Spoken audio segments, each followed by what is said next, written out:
stay where you are. Do not break the stillness of this moment, for this is a time of mystery, a time when imagination is free and moves forward swiftly, silently. This is the Haunting Hour.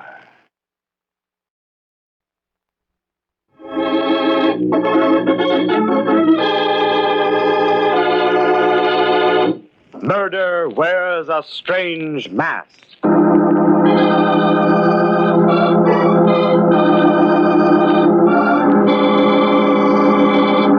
Every highway and byway is destiny's trail, and where it leads and what lies ahead is destiny's secret. Down a dark road speeds a car, bearing in it two who are destiny's children. Oh, they don't know it. To themselves, they're two people on their way to a masquerade ball. Steve Raymond and his fiancée, Marcia Phillips, heading for an evening of gaiety and laughter. But they are destined to spend a strange, macabre evening in fear. For one of the guests at the masquerade is death. You're rather fetching in your gypsy costume, Marcia. In a moment, I'll be tempted to read your mind. Well, there isn't much I can hide from you, darling. Your womanly instincts are quite remarkable. Especially where Joan Williams is concerned? Oh, now look here, Marcia. I must admit this magician's disguise of mine isn't too effective. For one thing, it hasn't helped me to change your disposition. Steve. But if you will, my dear, please try to check your suspicions at the door. Fortunately, we're not married as yet, and Ben Carter's masquerade promises too good a time for you to spoil. At the risk of being stubborn, dear, I'm curious to know what you see in her. Or perhaps you can tell me why Roy Benson is still madly pursuing her. I guess he never stopped loving her. He was her first husband. Just the same, Steve, dear. If I so much as see you go near her tonight, I might be tempted to drop a potent mixture in the punch bowl. Oh, be careful with your predictions, darling. You're a gypsy fortune teller tonight, and I'd rather not see you proven accurate. That's up to you, Steve. You're a little early with your masquerade, Marcia. Wait till we get to Ben's place. Then you can feed strychnine to Joan Williams and all my other loves.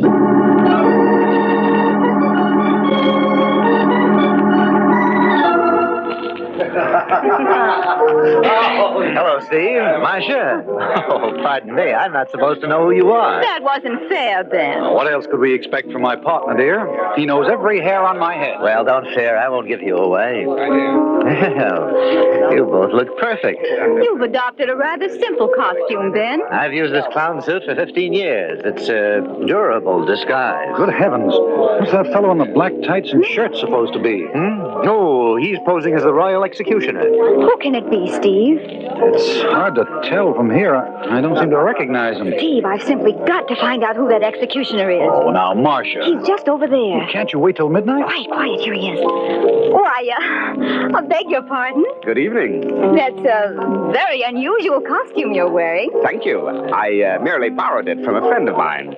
I hope it's effective. Your voice, it's quite familiar. Oh, now, Miss Phillips, don't you recognize Steve Raymond's rival for Joan Williams' hand? Roy Benson. Of course.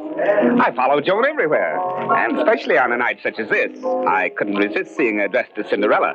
And in a very charming costume, too, no doubt. Oh, but naturally, my wife, I beg your pardon, my former wife, has a talent for being beautiful. Now, what sort of executions do you have a hand in, Roy? Oh, no special method, Steve. I've really no preference. Hush, gentlemen. The dream approaches. Cinderella. Oh, my, what a charming trio. A magician, a gypsy, and an executioner. You're looking lovely, my dear. Thank you, Roy.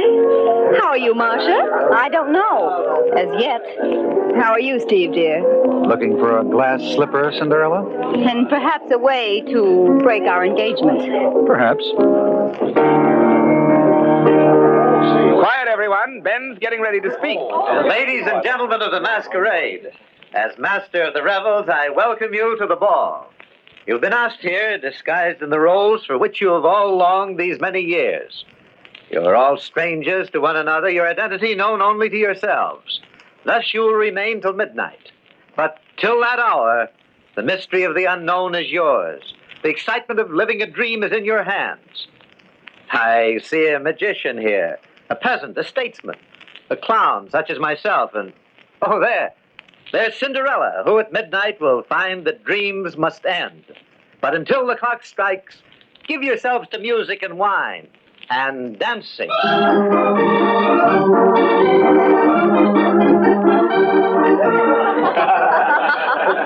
Now, there you are, my friends. The wiles of the sorcerer are many. Oh, show us another trick, magician. No, I must put my knives away now. One more trick, and your eyes will be quicker than my hand. Steve, I've got to see you. Oh, want to know how I did that last trick? Come here, quickly. What's the matter, Ben? There's something upstairs I want you to see. Can't it wait? You had better come now. Whatever it is, you're guarding it like a state secret. Ben, don't look so pale. It can't be as bad as all that. Were you up here earlier this evening? Yes, I think so. Were you in the library? You must have been spying on me. I was there a little while ago. Where are we going? To the library. Here. Here we are. There. In front of the fireplace. No, it can't be. Unfortunately, it is. Joan Williams. Stabbed to death. I don't believe it. It's not an illusion, Steve. It's real.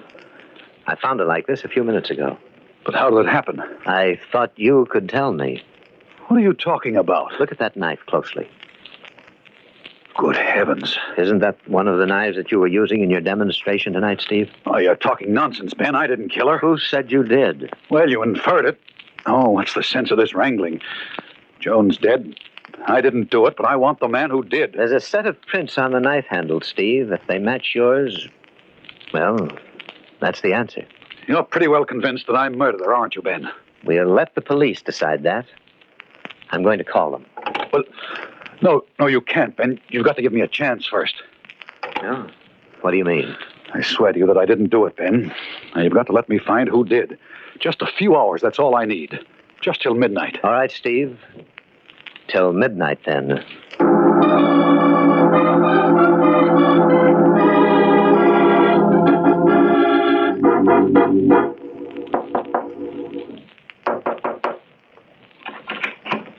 Hello, darling. Who's in the library with you? Oh, come in quickly.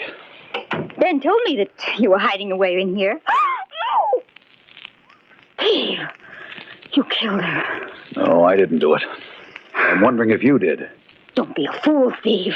You can't get away with murder that easily. I had no motive, Marcia. Unfortunately, you did. Does anyone else know she's dead?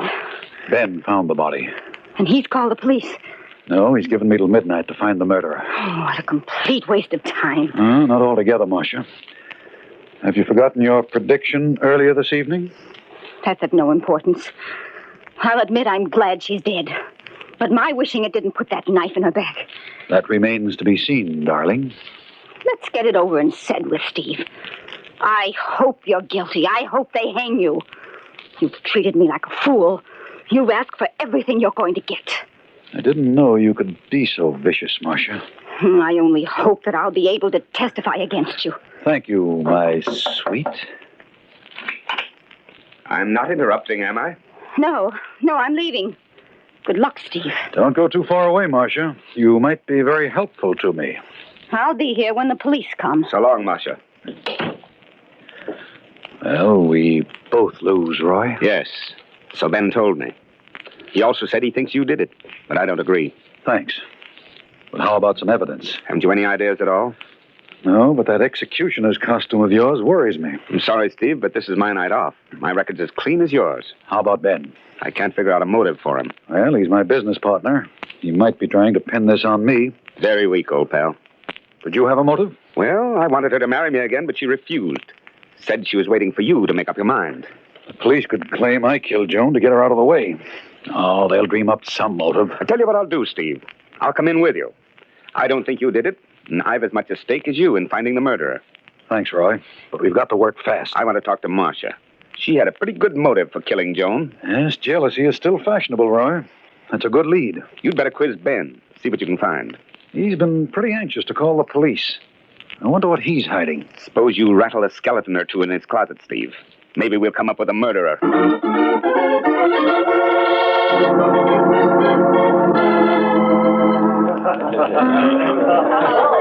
Any clues so far, Steve? It's not very encouraging, Ben. Remember our agreement. Midnight's the deadline. You know, Ben, I've completely neglected to ask you some rather important questions. Now, what's on your mind, Steve? Well, for one thing, how come you happened to find Joan's body? I'll tell that to the police. Well, I'm trying to clear myself of suspicion of murder, Ben. Make a very bad debating partner. Why not question Roy Benson? Now listen, Ben, this is no idle business transaction. You've accused me of murder. You might be decent enough to explain why I should be so certain of your innocence. Suppose I call the police. Right now, Steve, let them settle the question of where the guilt belongs. You promised to hold off till midnight. Very well, then, but you might do better trying to clear yourself than just standing here arguing. Goodbye. Where are you going? I have an appointment with an executioner. Want to come along?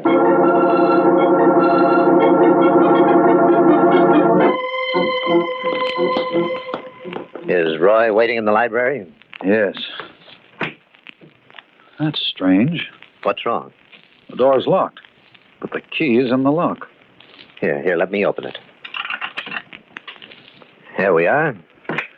Ben, look, there by the table. Great Scott. It's Benson. We're too late. He's dead. It's horrible. The bullet did a thorough job. Strange we didn't hear the shot. I used a silencer. It's still on the gun. No, don't touch it, Ben. Leave it for the police. I want to apologize, Steve. You're completely innocent. How do you know? Well, it's obvious now. Roy killed Joan probably because he was incensed at her refusal to marry him again. Then he committed suicide at the realization of what he'd done. Well, that's a logical explanation, Ben, and it clears me completely, but I can't accept it. Why not? Because Roy didn't commit suicide. Steve, look at the layout of the room yourself. The gun's in his right hand. He was shot in the right temple. And the body of his victims beside him. Very neat deduction, but you left out the one flaw. What's that? The door to this room was locked from the outside. Obviously, death was instantaneous.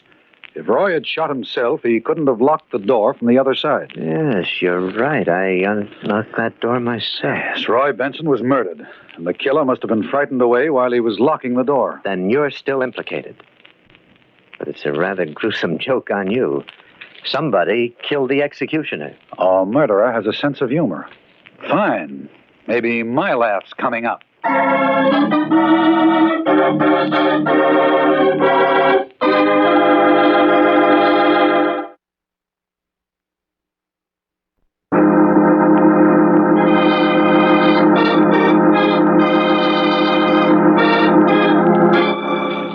Destiny's Highway has led Stephen Raymond and his fiancée, Marcia Williams, to the home of Steve's partner, Ben Carter, where a masquerade ball is in progress. It is a house of gaiety. Music and laughter pervade the lower floor. Yes, downstairs there is revelry, but upstairs, death. In the library lie the bodies of Joan Williams and Roy Benson, her ex-husband. Steve Raymond, who has come to the masquerade dressed as a magician, is the chief suspect. For while Roy Benson was shot, the knife found in Joan Williams' body was used in Steve's magic act. Ben Carter, Steve's host, has promised to wait until midnight before calling the police in order that Steve might find sufficient evidence to exonerate himself and perhaps find the real murderer. Steve is alone with Ben Carter. They're talking. It's not very far from midnight, Steve. Well, until they unmask Ben, I have a chance to find the murderer. The same person killed them both. The knife that killed Joan was yours. But whose gun was it? Well, the police can trace the registry. That's impossible. The serial number was filed off. How do you know that? I examined the gun while we were upstairs. But I had told you not to, Ben. I wanted the police to find things I untouched. was only trying to help you, Steve. After all, you're the only one on whom the police can build a case. Remember, it was your knife that killed Joan. Well, whoever stole that knife from me killed Joan and Roy. Better use your magician's get-up of yours, Steve, and see if you can pull a murderer out of your top hat. Yes, I'm going back to the party and do just that.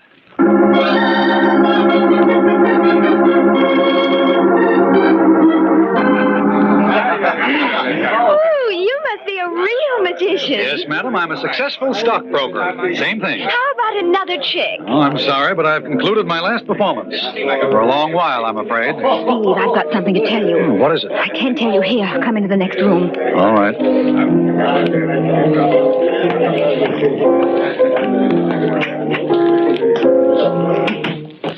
Steve, I think I know who killed Joan and Roy. Good girl. Who? Ben Carter. Are you sure? Practically. I was in the library looking at Joan's body, and I heard somebody in the next room. I turned out the lights and hid behind the large chair next to the fireplace. Did he come into the library? Yes. It was pitch black without the lights, but he had a flashlight with him. He played the light all over the floor as if he were looking for something. Do you know what it was? No, Steve. I was afraid to look out from behind the chair for fear he'd see me. How long was he there? Oh, about 5 minutes. I don't think he found what he was searching for, though. When he left the room, he muttered something about coming back later. Did you come right down here after he left? Oh, no. Right after he left the room, I went to the phone and called the police. Now, why did you do that? Well, I found the murderer, so it was my duty to notify them. How do you know Ben didn't hear you call? Oh, I waited until he was far enough down the hall. I even kept the lights out in case he happened to look back. How long ago did you phone? Just a few minutes ago. I came right down here to you after I called. I'll have to work fast. Come along, Marcia. I want to look at that library.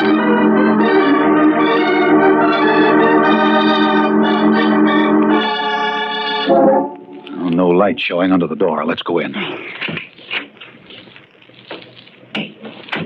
Nothing's been touched since I was here. Now, what could Ben have been searching for? Well, perhaps he dropped something when he killed Joan and Roy. Yes, possibly, but what? Steve, look. There. Under that chair near the fireplace. Yes, I see it. What is it? A large black button. I recognize that. Didn't you notice that one of the buttons on Ben's clown suit was missing? Yes, you're right, Marcia. There. Doesn't that prove his guilt? Well, not necessarily. The thing that still interests me is his certainty that my fingerprints are on the handle of the knife that killed Joan. Well, how could it have been used without disturbing your prints? By wearing gloves and using the blade part of the knife for throwing. That's very clever of you, darling. If my prints are still on that knife handle, they were placed there when I used the weapon in my little act downstairs. When it was stolen from me, the prints were very carefully preserved. What are you going to do? I'm going to make a call, try to get some information on fingerprints. Let me have the inspector, please. Wait a minute. Someone's on the other extension. Who is it? Ben. He's decided not to wait till midnight as he promised me. He's a little worried. Listen. Inspector Bolden, this is Ben Carter, 116 Ocean Road. Yes, Mr. Carter. There have been 2 murders in my house. You'd better send someone out immediately. 2 murders? Both at the same time? No, they happened separately. What's going on up there? Please hurry. The murderer is still in the house. I'll watch him till you get here. We'll lock the doors. I want no one to leave before I get there. Crazy? He's giving himself up. I'm afraid he's not, Marcia. He's determined to prove me guilty. Oh, he hasn't a chance. Hasn't he? What proof do we have? Well, I saw him in this room. When Joan and Roy were killed? Of course not. But why was he sneaking around in here looking for this lost button? Well, whatever the reason, I'm afraid my goose and I are cooked quite thoroughly. Oh, no, you're not. Hey, where are you going? Quiet. There's someone at the door.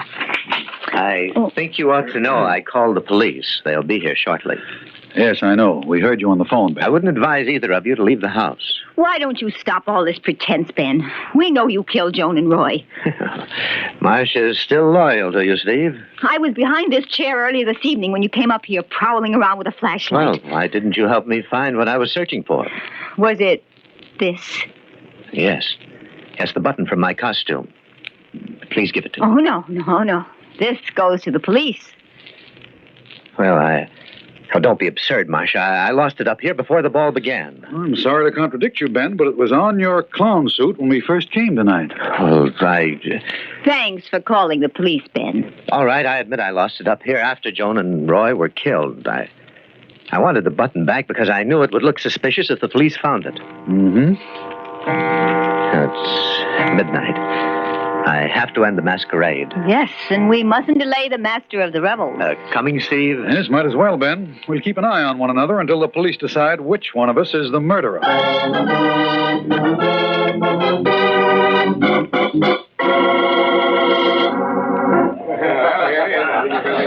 Ladies and gentlemen of the masquerade, the time has come when you must leave the mystery of the unknown and return to the reality of the present.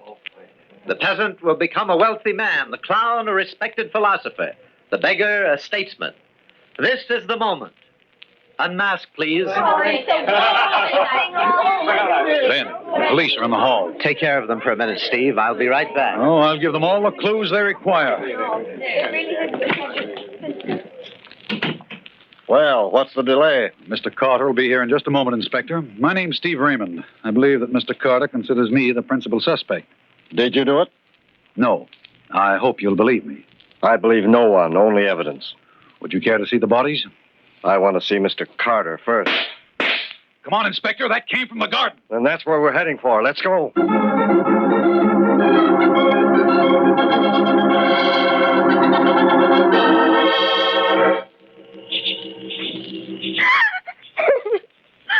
Oh, it was horrible. All right, now, calm yourself. We've no time for hysteria. Well, I was sitting here under this arbor when I suddenly heard someone moving in back of me. I turned around quickly and saw Ben come towards me. That gun was in his hand. What did he say to you? Oh, his face had sort of a crazy look on it. He told me that I was the only one who could possibly testify against him. He came closer to me and brought the gun down as if to strike me. Did he hit you? No, I dodged the blow and I grappled with him for the gun. Finally, I managed to get possession of it. And I shot him. It was the only thing I could do. Let me see that gun, Mr. Raymond. Here you are, Inspector. Will you hold the flashlight, Mr. Raymond? Surely. Now, just a little fingerprint powder over the butt of the revolver. There we are. Now, do you see the impression?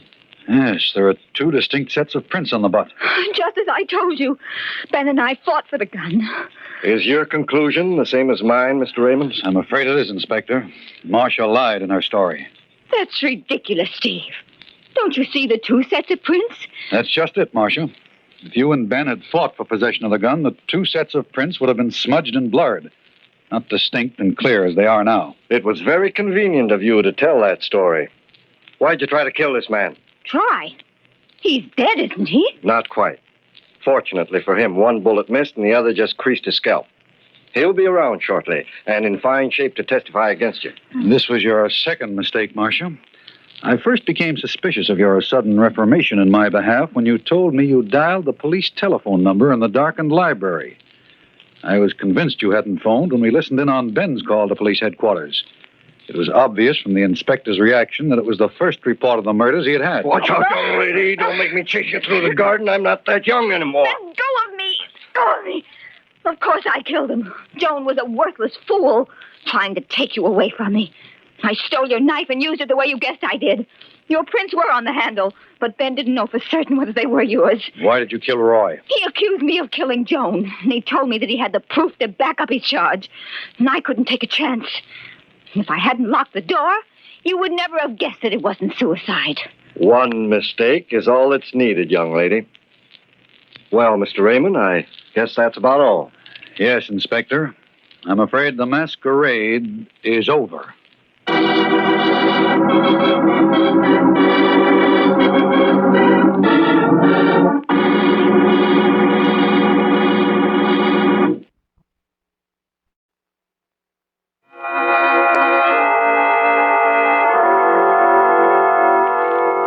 From shadows and stillness, mystery weaves a spell of strangest fascination, charging the mind with doubts and fears. For mystery is a strange companion, a living memory in the haunting hour.